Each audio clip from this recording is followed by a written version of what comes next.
کہ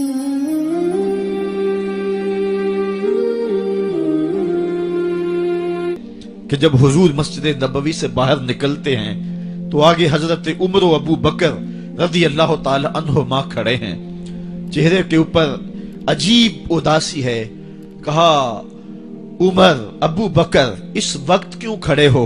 عرض کی حضور بھوک نے گھر میں ٹکنے نہیں دیا، ہم نے چاہا حضور کا چہرہ دیکھ لیں تو کچھ پیاس بجھ جائے، کچھ بھوک مٹ جائے۔ حضور نے فرمایا میرا حال بھی یہی ہے، جس چیز نے تجھے گھروں سے نکالا ہے وہی چیز مجھے گھر سے نکال لائی ہے۔ چلتے ہوئے حضرت ابو ایوب انصاری کے گھر کے قریب سے گزرے،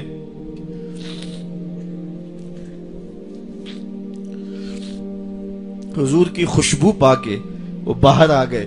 عرض کی بندہ نواز آج میرے مہمان نہیں بنتے؟ حضور نے کہا تمہاری مرضی۔ گھر لے گئے، چٹائی بچھائی، حضور کو بٹھایا، گھر والوں کو بکری کا بچہ ذبح کر کے دیا، کہا جلدی جلدی کھانا تیار کرو، میرے آقا کو بھوک لگی ہوگی۔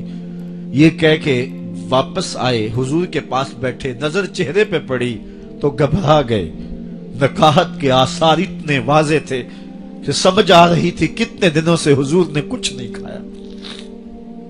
اٹھ کے باغ میں چلے گئے، کھجوروں کا خوشہ توڑا، حضور کے سامنے رکھا، کہا بندہ نواز جب تک کھانا تیار نہیں ہوتا یہ کھجوریں تناول فرمائیں۔ تھوڑی دیر کے بعد کھانا دسترخوان پہ لگ گیا، حضور سے عرض کی گئی حضور آئیں کھانا تناول کر لیں۔ حضور نے دسترخوان پر تشریف فرما ہو کر کے حضور نے کپڑا اٹھایا تو حضور نے جب دیکھا کہ کھانا ہے تو حضور نے ایک روٹی لی اور چند بوٹیاں اٹھائیں اور ایک خادم کو بلا کر کے کہا جاؤ ہمارے گھر دے آؤ، میری بیٹی فاطمہ کتنے دنوں سے بھوکی۔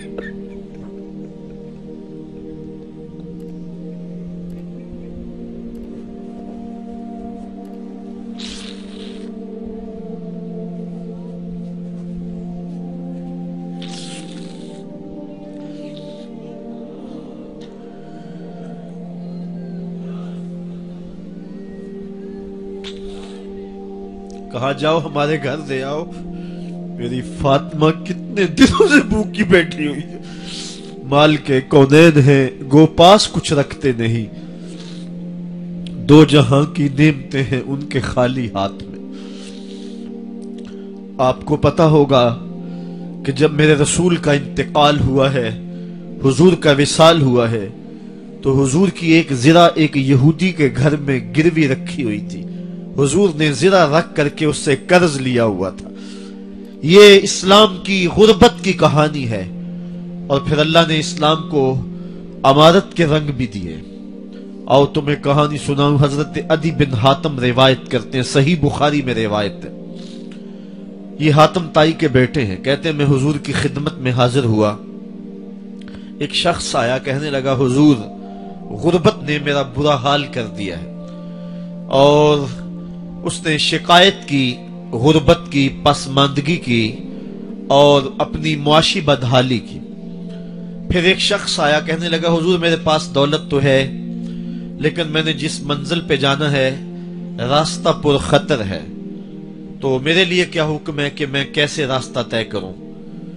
تو یہ دو لوگوں نے یہ باتیں کی تو حضرت عدی کہتے ہیں کہ حضور نے روئے سخن میری جانب موڑا اور میری جانب مخاطب ہو کے کہا عدی تو نے ہیرا دیکھا ہے؟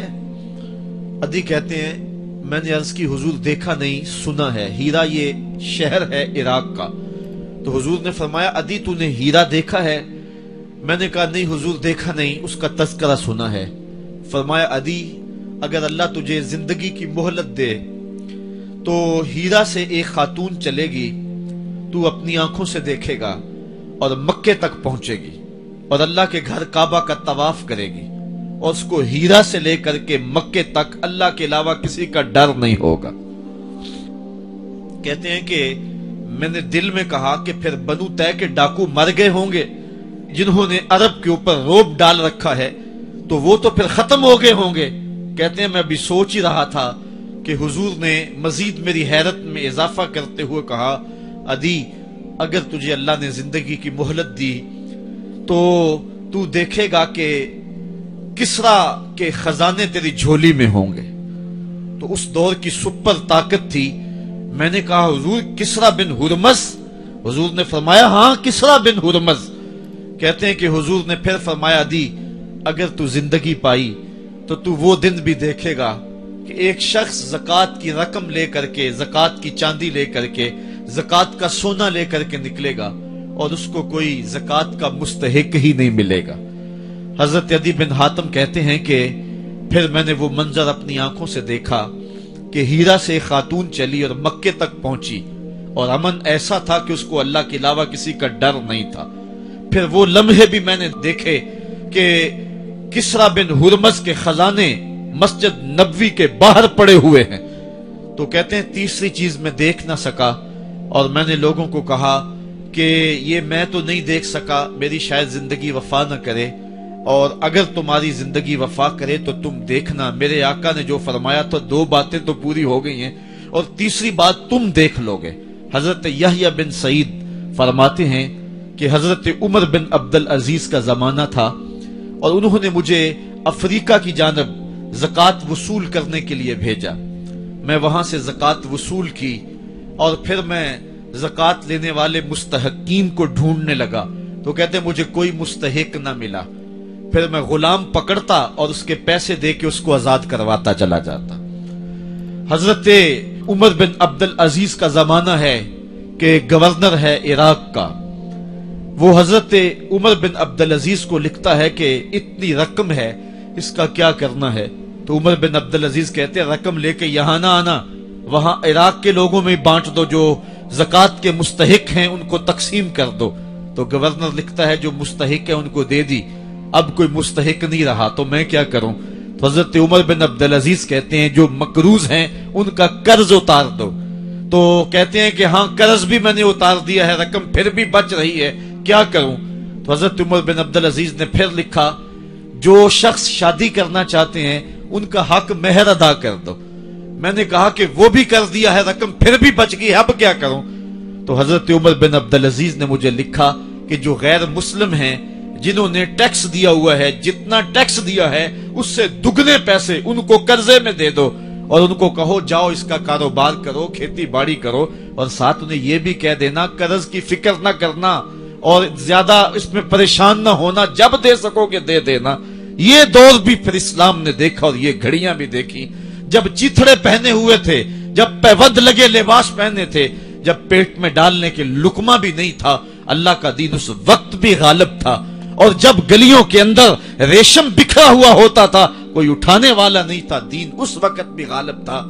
दीन का गालिब होना या ना होना इसका ताल्लुक जो है वो मालो दौलत से नहीं है। इकबाल कहता है कि जवाल बंदाए मोमिन का बेजरी से नहीं, मोमिन का जवाल बेजरी से नहीं है बल्कि इसका सबब कोई और है। वो सबब ढूंढना है कि हम दुनिया में रुसवा होके क्यों रह गए, हम जमाने के सामने तमाशा क्यों बन के रह गए।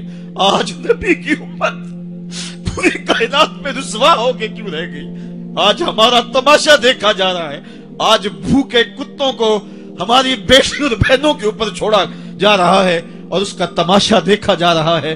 क्या हमने ये दिन भी देखने थे? हमने सुराग लगाना है।